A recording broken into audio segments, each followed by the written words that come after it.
Madame la secrétaire générale, monsieur le chef de cabinet, monsieur le président de la commission santé du CNT,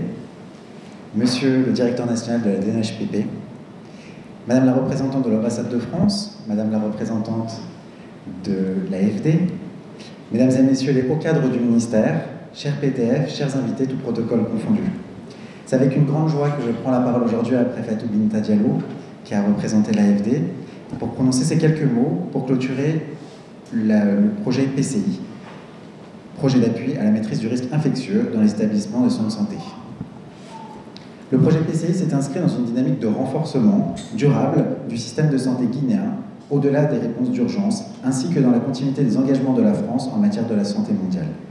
Il prolonge les efforts menés depuis la riposte à l'épidémie d'Ebola avec les projets phares comme Prépare, LabNet ou Twin2H, en mettant cette fois-ci l'accent sur la structuration, la durabilité et la montée en compétence des acteurs nationaux. Grâce à une approche transversale de prévention et de contrôle des infections, il a contribué à améliorer la qualité des soins, à restaurer la confiance des usagers dans les structures sanitaires et à renforcer la résilience des établissements face aux maladies à potentiel épidémique telles qu'Ebola ou la Covid-19. Nous saluons tout particulièrement l'implication remarquable du ministère de la Santé, de la Direction nationale des établissements hospitaliers publics et privés, des structures sanitaires, mais également des partenaires comme l'IPPS, la PCG, le CERFIG, l'UGAN et les ONG locales qui ont su ancrer le projet dans les réalités de terrain. Au cours des 4 années de projet, nous avons accompli des résultats significatifs ensemble. Avec un soutien au niveau central, à l'ensemble des structures sanitaires du projet, à travers le renforcement de la gouvernance de la Direction nationale des établissements hospitaliers publics et privés, notamment avec l'accompagnement des 48 structures sanitaires pour l'élaboration de leur PEH, l'élaboration de documents stratégiques aussi, comme le plan stratégique de la DNHPP ou les documents normatifs en PCI, la mise en place de kits uniformisés et harmonisés pour les formations continues, la formation en master, notamment du point focal de la DNHPP, le docteur Evelyne, la formation initiale dans DU des 8 régions du pays, l'intégration du plan genre national PCI, l'appui également à la PCG et à l'IPPS avec des répercussions à l'échelle nationale. Au niveau de l'appui opérationnel, nous avons appuyé 24 structures sanitaires intégrant un packing complet de soutien, comme l'a mentionné Madame Diallo, notamment en apportant un appui concernant les infrastructures, les intrants, mais également la formation. Nous avons également touché l'ensemble de la communauté avec un soutien communautaire basé à la fois sur une campagne de mass média, mais également avec l'appui essentiel des organisations de la société civile qui se sont engagées à nos côtés. Les témoignages que nous entendrons aujourd'hui sont le reflet de cet impact positif sur la vie des bénéficiaires.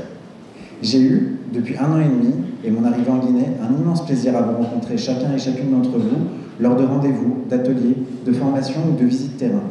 Vous avez su m'expliquer ce qu'était la PCI au quotidien, vos contraintes, vos besoins.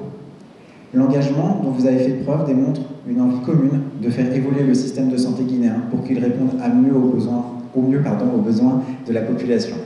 Car oui, même si le personnel soignant ne doit pas être oublié et doit pouvoir exercer ses fonctions dans les meilleures conditions possibles avec la meilleure connaissance des pratiques, c'est avant tout pour les usagers des hôpitaux et autres centres de soins, et plus généralement pour la population que le projet a œuvré. À l'heure où les investissements solitaires et durables, auparavant appelés aide au développement, se tarissent et souffrent du retrait de certains partenaires, notre accompagnement ne s'arrête pas ici. Pour garantir la pérennité des acquis, la France, à travers le groupe AFD, ou les fonds multilatéraux auxquels elle participe, comme le Fonds mondial, mais également tous autres acteurs, comme l'Institut Pasteur de Guinée ou la coopération hospitalière, s'investit pleinement dans le secteur de la santé. En plus du projet présidentiel de la construction des 4 hôpitaux régionaux, Expertise France poursuivra aux côtés du ministère de la Santé et de l'ensemble des acteurs les projets PASGI, Laptani, Urgence hospitalière, DSSR et RHSP, ainsi qu'un appui avec le dispositif d'assistance technique programmée, le DATP, financé par l'initiative. Grâce à ces différents projets, nous nous alignerons aux priorités et au cadre de redevabilité du ministère. Je suis convaincu qu'avec notre engagement collectif, nous pouvons transformer ces acquis en une véritable avancée pour la santé publique en Guinée. Ensemble, nous devrons nous assurer que les solutions durables que nous avons développées se traduisent par un système de santé résilient et accessible à tous. Je tiens à remercier sincèrement tous ceux et celles qui ont contribué au projet, les membres de notre équipe, d'Expertise France bien évidemment, mais également les partenaires institutionnels, les ONG et surtout les bénéficiaires qui ont partagé leur expérience et leurs attentes. Un merci tout particulier à Madame la Secrétaire Générale qui nous a accompagnés pendant la durée de ce projet, avant en tant que chef de cabinet, puis en tant que secrétaire général, au chef de cabinet qui lui-même était l'IRS avant dans la région de la Guinée forestière. Merci beaucoup à vous pour votre appui, mais également à la DNHPP, qu'il s'agisse du directeur national adjoint ou de la point focale PCI, la Dr Evelyne. Votre engagement est une clé à notre succès. Ensemble, continuons à bâtir un avenir meilleur pour la santé en Guinée. Merci à tous.